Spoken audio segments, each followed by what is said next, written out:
मित्रों, शायद आप भी आज इस कथा को अंत तक नहीं सुन पाएंगे, क्योंकि आज के समय में ज्यादातर लोगों को कथा सुनने का धैर्य नहीं होता। मन कहीं और भटकता है, ध्यान सांसारिक कामों में उलझा रहता है और भक्ति के लिए समय निकालना सबसे कठिन हो गया है।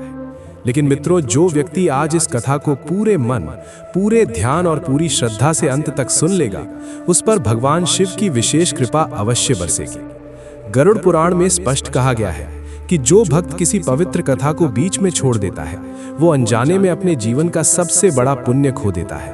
और जो भक्त कथा को अंत तक सुनता है, उसके घर में सुख, शांति और संरक्षण स्वतः आने लगता है। मित्रों, कथा केवल सुनने की वस्तु नहीं होती। कथा वो पुण्य है जो बिना धन के कमाया जाता है। ये ऐसा पुण्य है जो आपके परिवार की रक्षा करता है, आपकी संतान के कष्ट हर लेता है और आपके जीवन में स्थिरता और शांति लाता है। इसीलिए मित्रों, इस पावन कथा को शुरू करने से पहले आप कमेंट में हर हर महादेव अवश्य लिखिए। ये केवल एक शब्द नहीं है, ये नाम जप का आरंभ है। और जब नाम जप के साथ कथा सुनी जाती है तो उसका फल कई गुना बढ़ जाता है। तो मित्रों, यदि आप अपने परिवार के लिए, अपनी संतान के मंगल के लिए और अपने जीवन में भगवान शिव की कृपा चाहते हैं, तो आज इस कथा को एक परीक्षा की तरह नहीं, एक आशीर्वाद की तरह अंत तक सुनिए। आइए मित्रों, अब इस पावन शिव कथा का शुभारंभ करते हैं। ध्यान से सुनिए और मन ही मन महादेव का नाम जपते रहिए। रात का गहरा सन्नाटा था। आकाश में चांद बादलों के पीछे छिपा छिपा सा चल रहा था। एक छोटे से गांव में एक बूढ़ा साधु पीपल के पेड़ के नीचे ध्यान में लीन बैठा था। तभी एक युवक धीरे धीरे उसके पास आया। उसकी आंखों में बेचैनी थी, चेहरे पर कई अनकहे सवाल थे। वो साधु के चरणों में बैठ गया और धीमी आवाज में बोला, गुरुदेव, लोग कहते हैं कि मनुष्य का पुनर्जन्म होता है। अगर ऐसा है तो हमें अपने पिछले जन्म की कोई याद क्यों नहीं रहती? साधु ने धीरे धीरे अपनी आंखें खोली। उनके चेहरे पर एक रहस्यमयी मुस्कान थी।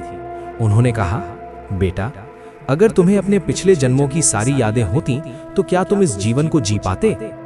युवक चौंक गया। उसे लगा जैसे साधु के शब्दों में कोई गहरा रहस्य छिपा है। साधु ने कथा सुनाना शुरू किया। बहुत समय पहले एक नगर में एक व्यापारी रहता था।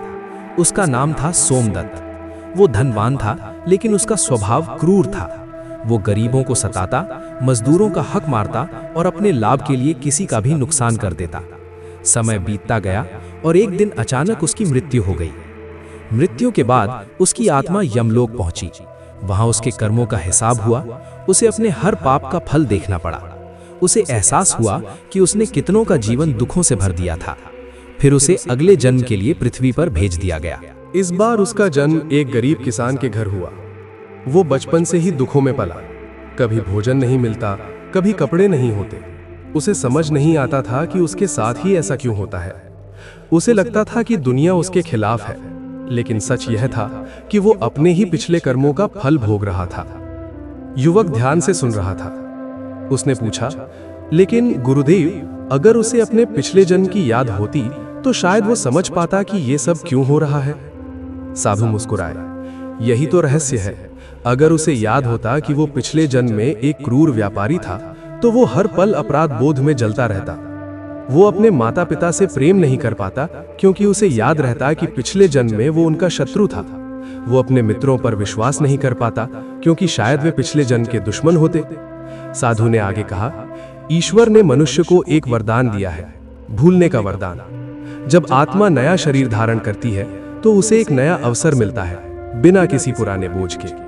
अगर मनुष्य को अपने सैकड़ों जन्मों की याद होती तो उसका मन उन दुखों, अपमानों और घृणा से भर जाता जिन्हें वो कभी भूल नहीं पाता। युवक की आंखों में अब समझ की हल्की रोशनी झलकने लगी थी। साधु बोले, सोचो बेटा, अगर तुम्हें याद रहे कि पिछले जन्म में तुम्हारा सबसे प्रिय मित्र तुम्हारा शत्रु था, तो क्या तुम उससे प्रेम कर पाओगे?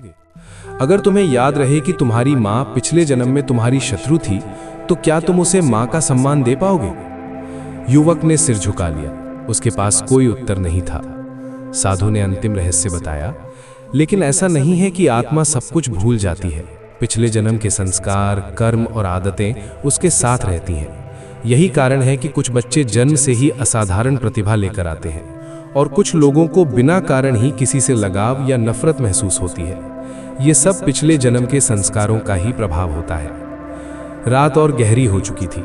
चांद अब बादलों से निकलकर साफ चमक रहा था। युवक के चेहरे पर अब शांति थी। उसने साधु के चरण छुए और कहा, गुरुदेव, अब समझ आया, भूलना भी ईश्वर की एक कृपा है। साधु ने आशीर्वाद देते हुए कहा, याद रखो बेटा, पिछले जन्म को जानने से ज्यादा जरूरी है इस जन्म को सुधारना, क्योंकि आज के कर्म ही तुम्हारे अगले जन्म का भविष्य बनाते हैं। उस रात युवक जब अपने घर लौटा तो उसके मन में कोई सवाल नहीं था, केवल एक संकल्प था अच्छे कर्म करने का, ताकि अगला जन्म बेहतर हो सके।